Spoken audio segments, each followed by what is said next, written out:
was asked to talk about like how to make your business fun, the one thing that really resonated with me is like a successful business is fun, right? Like, so I put together top 3 tips to make your business fun and because I think we're all in it for some reason, right? Either because we have people in our life that we want to get healthy, or we're trying to make this a business, a career for ourselves.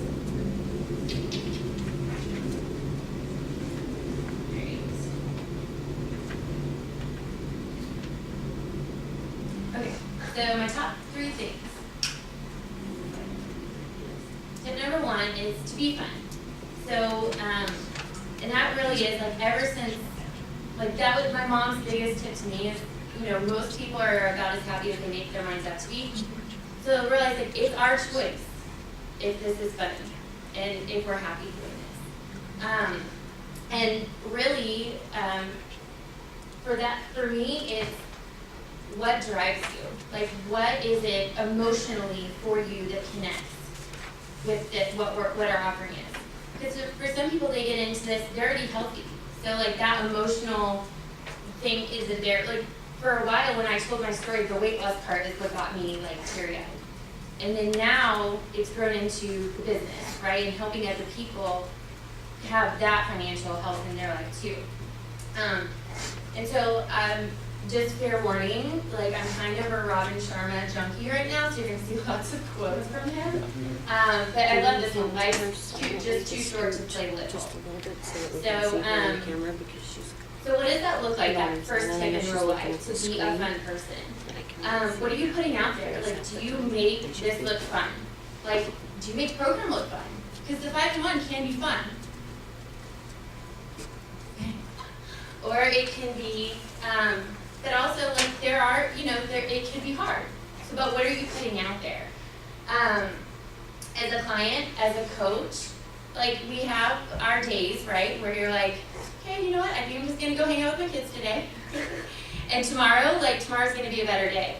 Because we have those off days, right, as coaching, like, and I really think, like, when you get pushed, that's when growth and change is happening. So, like, know that, like if it does seem like, man, today's a little hard in the business, know that means something great's gonna happen. And just kind of embrace it. And then as a business coach, like are you making it fun for your team? So putting that out there, and then are you investing in people? So like if you're not around people, like you could be having a lot of fun in your house, right? But if you're not around people, that's what this business is all about. So, you know, taking those opportunities, like Brad and Ashley have a training, and they say, like, I don't remember exactly when it was in their business, but they made a point that everything they were invited to, they went to. So, to really just get out there, make new connections, and I, like, really, for me, like, getting out there and meeting people, it's fun learning about them. Not talking about me, not talking about Take Shape, but, like, finding out about them, what is going on in their life. And then that's the best way to find out, is there a match for Take Shape, right? And then this goes back to that other part, like what motivates you is, what part of this mission do you believe in? Like deep down to your core, like what part of the mission drives you? And so, you know, and I'm almost to that point, like even in our client support group, like it's a disservice. Like if all you're offering people is a healthy body and that's where you stop, like we have like our logo, there's 3 parts to it, you know? So like really, what part of the mission do you believe in? So tip number 2 is partner with fun people. And I thought about this because I'm a high I, like if you haven't noticed, like I get my energy from people. So this is easy for me, right? Like I want to be around people. But if you're any of the other parts, like personality types, like if you're a driver, to have a successful business, like you have to partner with people. Like that's where it comes from. So, and then if you're an S, like if you're the friend type, well, obviously, like you're doing good for other people and you're helping them get to their goals, so that's going to motivate you. And then if you're the C, is that the analytical? Or whatever, I'm mixing it up, but the analytical type, right? Like you've got people, and that on paper is gonna look good to you, like your numbers, and opposite motion is gonna make you happy, right? So when you partner with some people, they're your coworkers, right? Like you're not their boss. Like if we do the aim to stay with them that Dr. A is teaching right now, it's like what's intrinsically motivating them, not like, okay, well you're on my team now, so here's what we're gonna do. Da, da, da, da, da. Like it really is like they're in your family now. Like they're on this mission with you, and treating them like coworkers. It's gonna be fun for them. It's gonna be fun for you. And then also, like, I really think is this huge, like, from what I've gathered from the success stories of successful people in the business, is that they have that servant leadership and that servant heart. Like, you hear time and time again, like, we're gonna dig in. We're gonna, with the people on our team, like, we're gonna dig in with them and do the work with them until they know how to do the work. So it's not like, okay, here's your checklist, go do this, go do this, go do this, and they have to want it, so like, you know, you bounce the ball, they have to bounce it back. But if they're bouncing it back, like, sheesh, run with them, you know? So this quote, make your life matter, be of use, serve as many people as possible. This is how each of us can shift from the ordinary to the extraordinary and walk amongst the best who ever lived. So to me, extraordinary sounds pretty fun, right? I'd love to have an extraordinarily fun business. So to elaborate on those, like what it looks like in real life, co-working, the speed of the leader determines the speed of the team. So Stephanie Golka talked about this at Go Global. So you can tell your coaches, like, you can run incentives, you can say like, go, if you do whatever you think is gonna develop clients, right? Like if you say, trying to think like some of the tips that we say, but like senior coach, like earning your cap, 5 clients in 30 days. It's easy, right? Go prove it. Like do that in your business, right? Like so if you're bringing on a senior coach, like same time they're developing 5 clients, like develop 5 clients right along with them. Like prove whatever we're teaching our teams to do, because you can get so like, okay, cool. I mean, it's a balance, right? Because you're working with your team.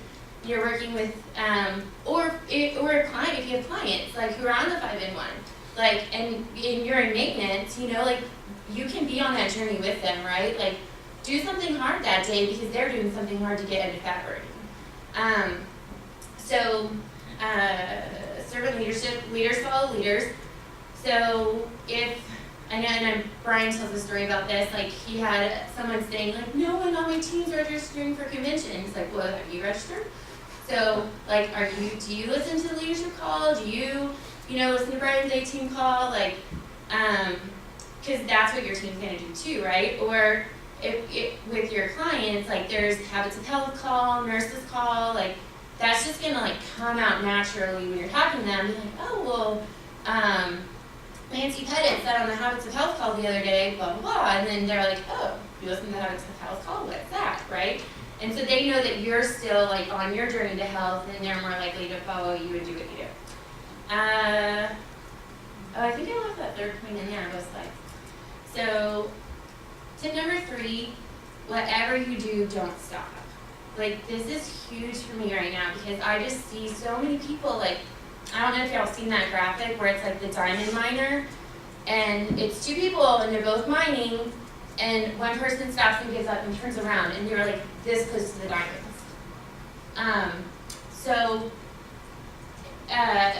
These are just 3 quotes. What makes mastery is guts to stay with your goal longer than the world says you should.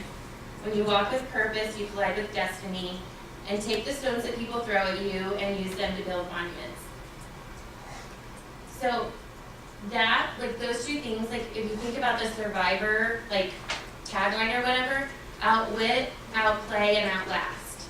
Like that's, and I think Dave Ramsey has something too, like in his entree leadership thing. And it's like the only thing you have to do is just outlast your competition. But it's really, who really is your competition? Because we know, like, no one else has what Take Shape offers. But for me, like, my competition is myself. Because like I'm the first person that gives up on me, right? So if someone told you like 5 years from now, like you'll be a global director or you'll be a regional director or whatever, like would you be disappointed with that? Like, so it's not gonna happen tomorrow. Like we'd all love it to happen tomorrow, but what if it doesn't? What if it doesn't happen in a year? Like what if you make it your year goal, it doesn't happen, but it happens in 5 years? Like would you be disappointed with that? No. Like, so just like be patient and don't give up on yourself. Another competition for yourself is your priorities. Like this is huge because like I do this and I see people do this and it's like we're all so busy, right? Like we're so busy. But and Kim Fisk has this training where she just like she calls it out. She's like, you're so busy, you have your kids and your job and your church and this, that, and the other. She's like, but we're all just as busy. Like what are your priorities? And so like this one like really is, it breaks my heart because people like want to be a stay-at-home mom, but then when you talk like, but if they're so busy with their kids, it's like that you're like not in integrity, right? Like if your why is your kids, it can't be your excuse. Like if freedom is your why, then your day job can't be your excuse, right? Like if there was another one I don't remember, but it's just non-negotiable, right? Like we're professionals, like this is what we want, this is our job, and people are counting on us. Like we have a huge mission. And then distractions like Facebook, the internet.